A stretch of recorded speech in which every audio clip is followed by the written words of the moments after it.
Hello, you wonderful people, and welcome to another episode of Not to Comic Book. This being a show where I talk about TV shows that are adaptations of comic books. For today's episode, I'm going to talk about the latest episode of Arrow. Another great episode.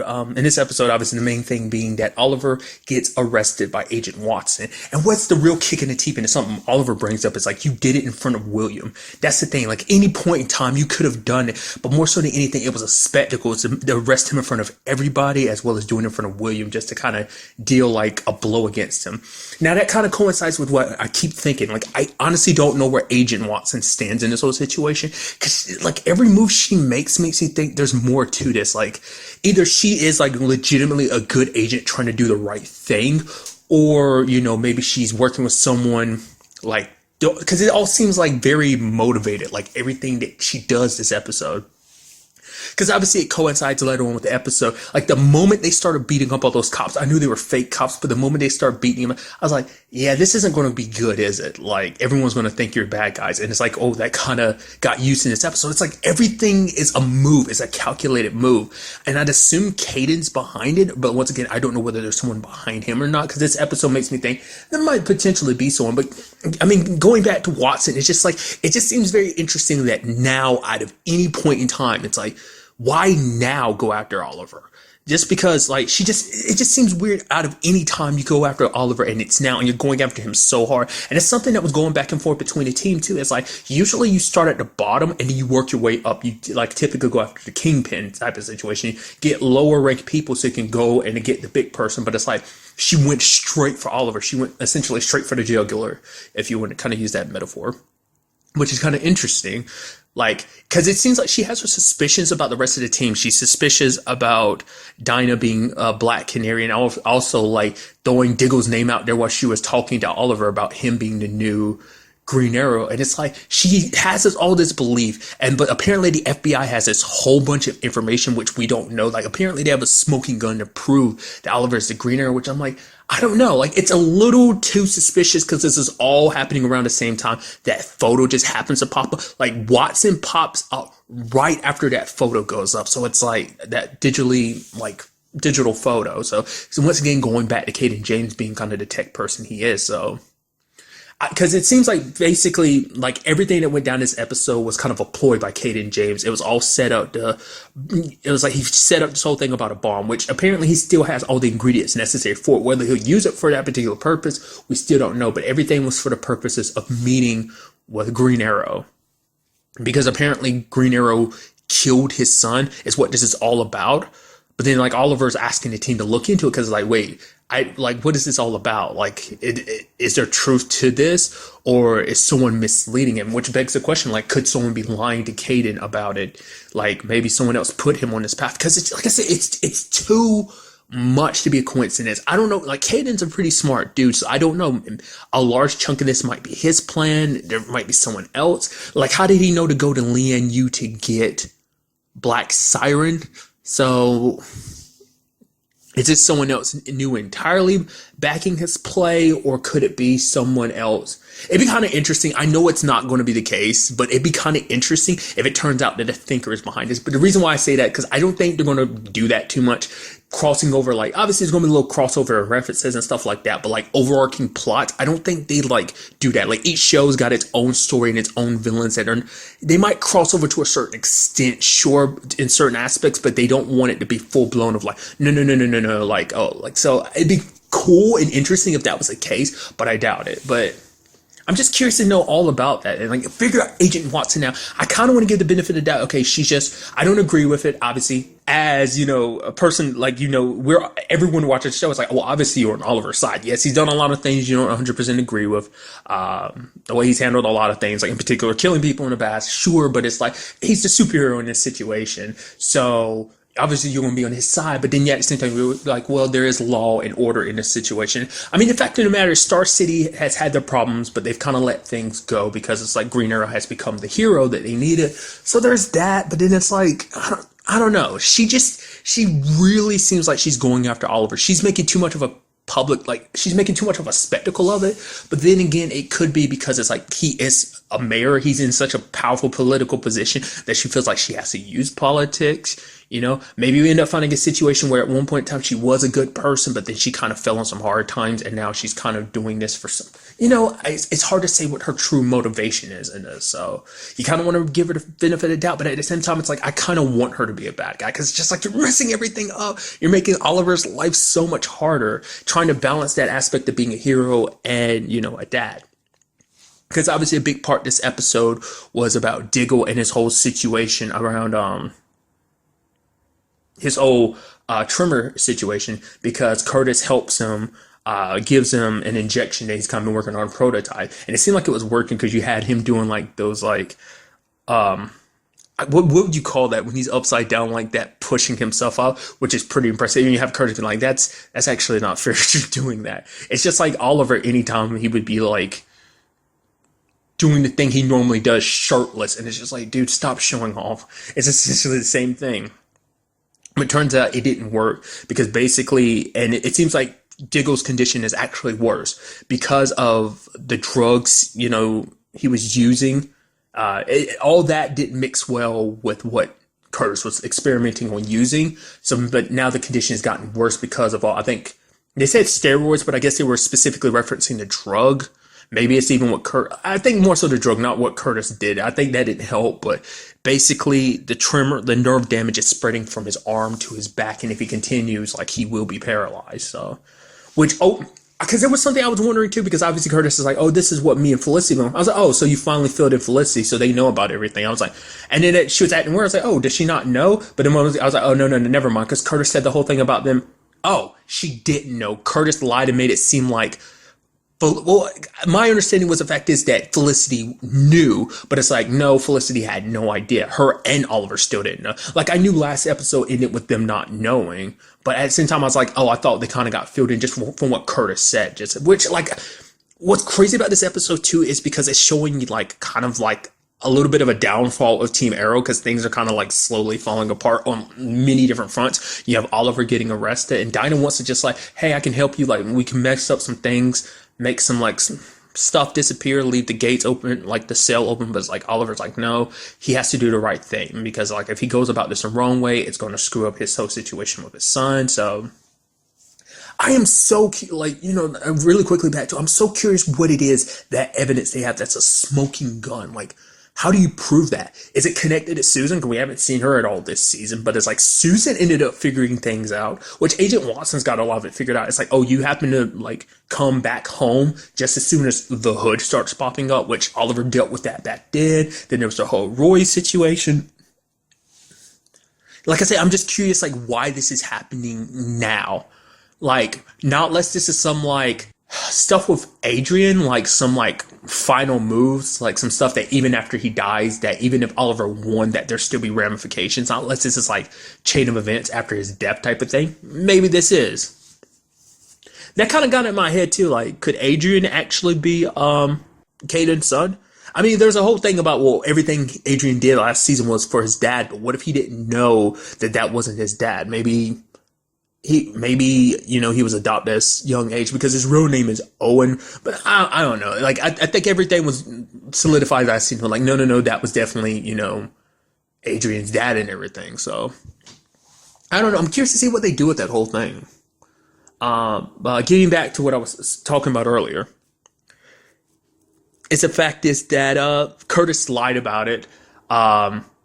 Many different problems. Obviously, you have Felicity and Curtis, which it seems like Curtis's big deal behind this whole situation is that Felicity made a lot of moves behind his back. It's like, well, to do what he did was like, it's like understandable because you were trying to do your best to help, but it's like you didn't consult Felicity at all. You all kept the secret from her with this whole situation.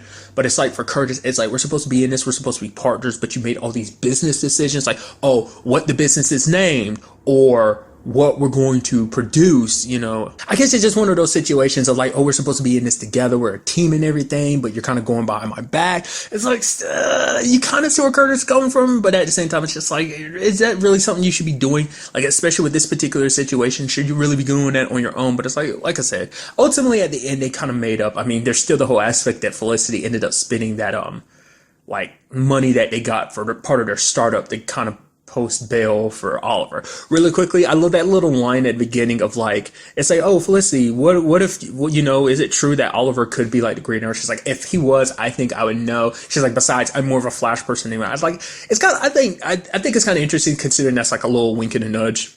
I mean, not only does she know the Flash, it's also because that was always kind of a thing when they first met, especially when like Barry first popped up in season 2 of Arrow. Like there was a little bit of a thing between him and Felicity, and even they commented on it. I think it was like season 1 of the Flash. How the fact of the matter is, it's like we're so compatible, well, we're so in love with other people that just kind of don't fit us. Like him being in love with Iris and her being in love with Oliver. So I just thought that was just kind of an interesting wink and a nudge. At maybe that was kind of what that was supposed to be. I don't know. And that's kind of really quickly, that's another thing too about this whole vigilante thing. It's like you talk about masked people. It's like, what about the Flash? He's masked and he's, it's just so interesting. Green Arrow's a vigilante. He's like a suit, and Flash is a superhero. It's like, I guess because it's also because the fact that, and I think it's something I've kind of alluded to talk about, and it's like in retrospect, it's like, well, it makes more sense. It's because Barry's never killed anyone. Oliver can't say the same thing. That's something Oliver has to deal with. It's just part of like his story, that struggle. The fact is that he does that he continues to do that. So that's kind of a big difference there between being a vigilante and a hero. Then again, it's like Batman does the same thing too, but Batman never killed anyone. I mean, apparently, I think it depends on what, like, continuity you read or what, like, Batman comics you read, apparently. But nevertheless, more often than not, like, I would say, like, 95% of the time, I would assume he doesn't kill people. But, like, Barry, like, it's just interesting. Like I said, I've brought that up before. Even, like, comparing him to Kara. Kara never gets caught up in the whole, like, oh, vigilante thing. It's like, no, she's a superhero, much like Superman. So that whole thing, I don't know, it's just kind of interesting when you look at the different levels of, like, superhero, the difference between a superhero and a vigilante. But nevertheless... I mean, so there's still Felicity and Curtis are good on that front, but I see the big thing this episode was Oliver and Diggle. It's like, you kept this from me. Like, if I had known, I would have never given this position to you. But the crazy thing was that Diggle tried to throw it back in Oliver's face. He's saying, like, almost like this is Oliver's fault. He's like, basically almost make it seem like, Oliver, you left the team for your reasons. Obviously, it was for his son and everything. Good reasons to leave and everything. But it's like, you left the team. I don't owe you an explanation or obligation. Like, my obligation is to the team, who you also lied to. So... It's just so, it was almost interesting. Like, what ground do you have to stand on that you're trying to turn this against Oliver? It's like, the fact of the matter is, you've always put yourself before me. Like, I've been so stupid as to put my health, my family before you. Like, I let your whole situation kind of cloud my judgment and as to why I put on the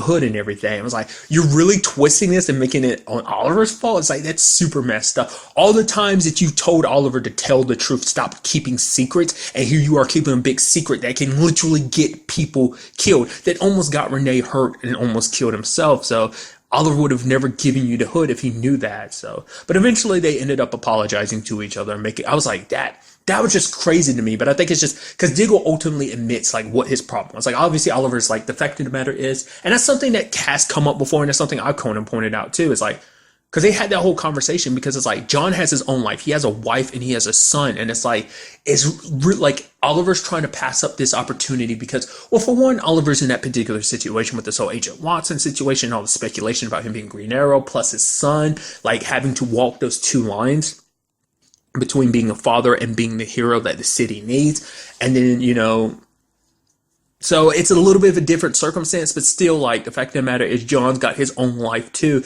that being a Green Arrow put in danger. But then again, it's like, well, to be fair, it's no different from his typical job being like Spartan. So it's kind of like,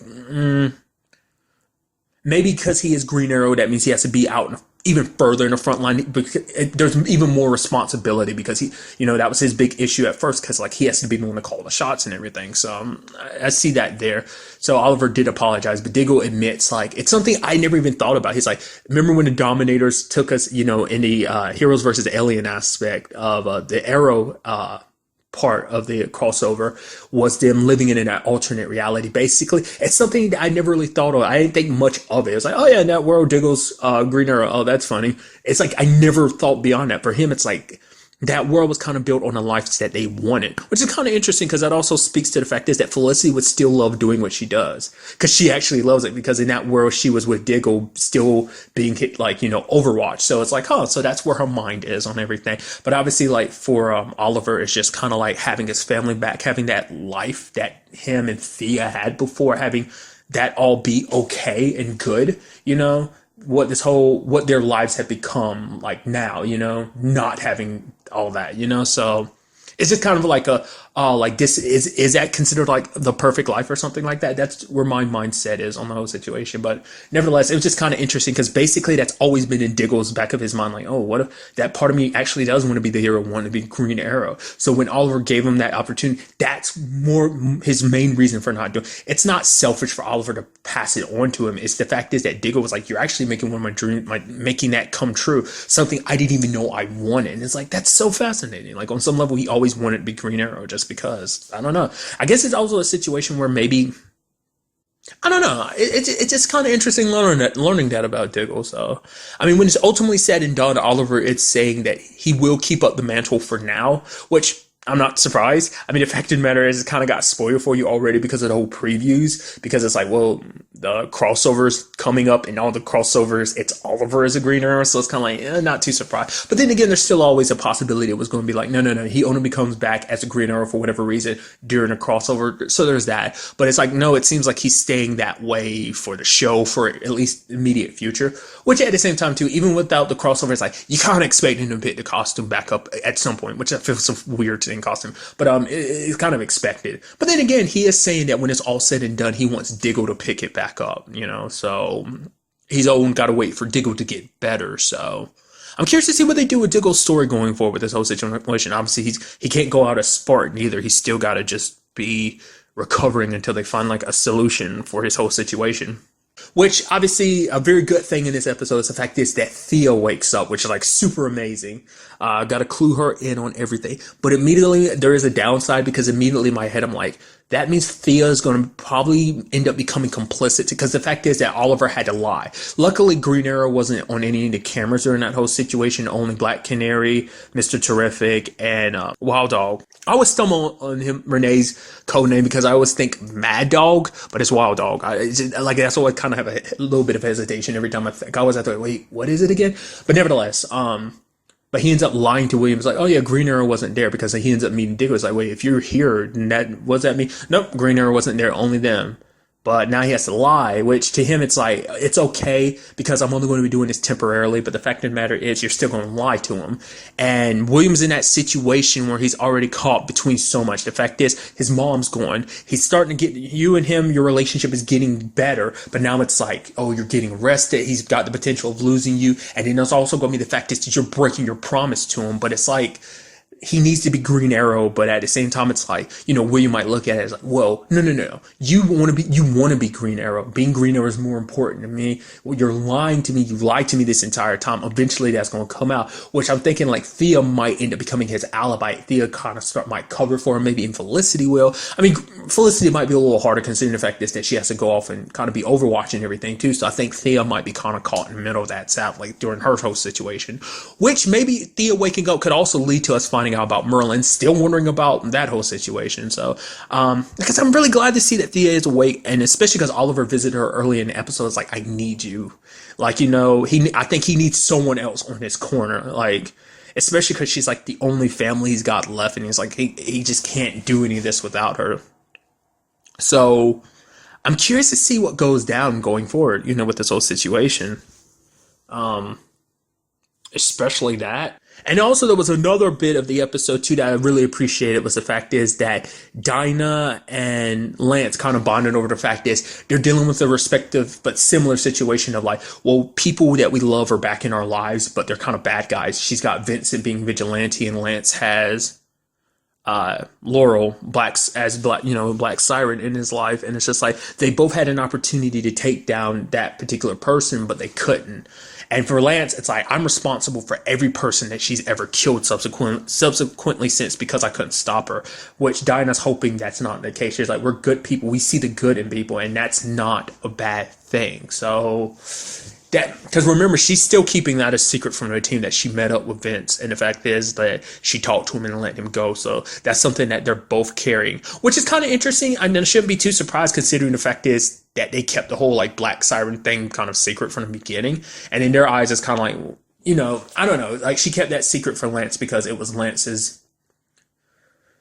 Because she didn't feel like it was her place to talk to Lance about that, because the reason that whole situation happened was he ended up saving her life. So I don't know, like it's hard, because it's like, I mean, in Dinah's case, I mean, no matter what, that is the man that you love, and you still think there's a part of him in there that you can reach. So, and then there's also for Lance, it's like there's part of you that's like, well, that's not Laurel, but still, like it's almost like the Lazarus Pit situation. Like this is my baby girl. Like she's right there. She might not be the same person, but she kind of is. She might have had a different life, which once again we still never really dived into, and maybe that's something we can get into this season of like, how did Laurel get to the way she is? Which also begs the question: what is she getting out of her whole Kate and James situation? I guess she's getting paid or being able to murder people, because that seems like that's what she's really into for whatever reason. So, but I would assume it's just more so the money situation. It's like, I mean, seems like she has no plans of ever going back to Earth 2, just because it didn't seem like anything's.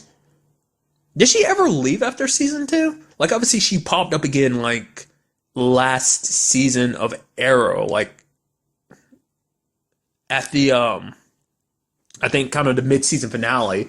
But I don't remember if she, like, after, like, the whole Zoom and all the metas he released not last season, in season 2, I don't remember if they ever took her back, or I think she just got away. I think they had her locked up, but then she just escaped, and that kind of how that whole situation turned out last season in Arrow. So, I don't know. Once again, like I said, I get the feeling like there is someone above Caden. Maybe they're using him or manipulating him. Once again, big antagonist we have not tackled again since season 4 is Hive. So maybe, I don't know, like I feel like, I don't know. It's maybe Caden James is 100% the baddie this season. I don't know. We're just kind of have to wait and see. But I really love what they did with this episode of just now that puts Oliver in that position that Slade had warned him about. Like, he thought he had kind of got away from it because the fact is he's stepped away, but he's back in that situation again. You cannot walk both lanes forever. You can't walk both sides. One will have to be sacrificed for the other, but he can't give up on being, you know, William's dad, because he's all that William has.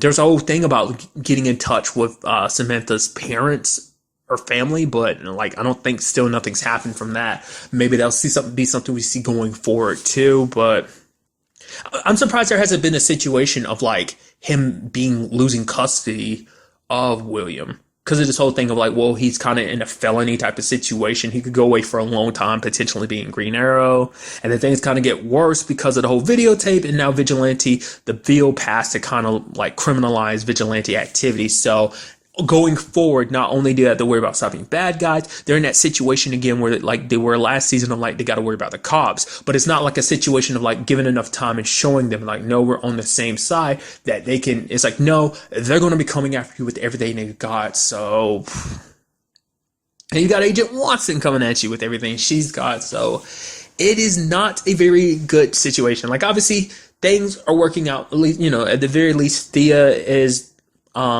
back, and you know there's a bright side to things, but things just kind of seem like they're just not going too well for Team Arrow. So I'm very interested to see what goes down going forward. Obviously next week will be the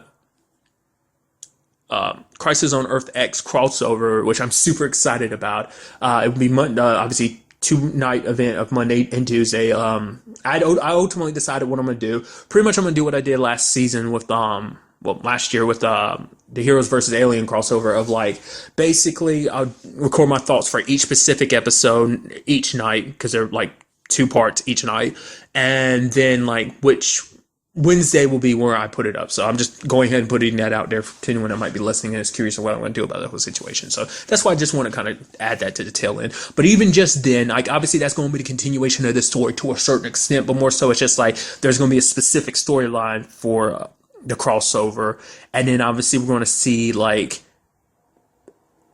developments past that. Like there are developments that happen within the crossovers that still matter, that pertain to each show's storyline. So I'm curious to see what goes down in that, but also like what that means going forward for the rest of the season of this whole situation.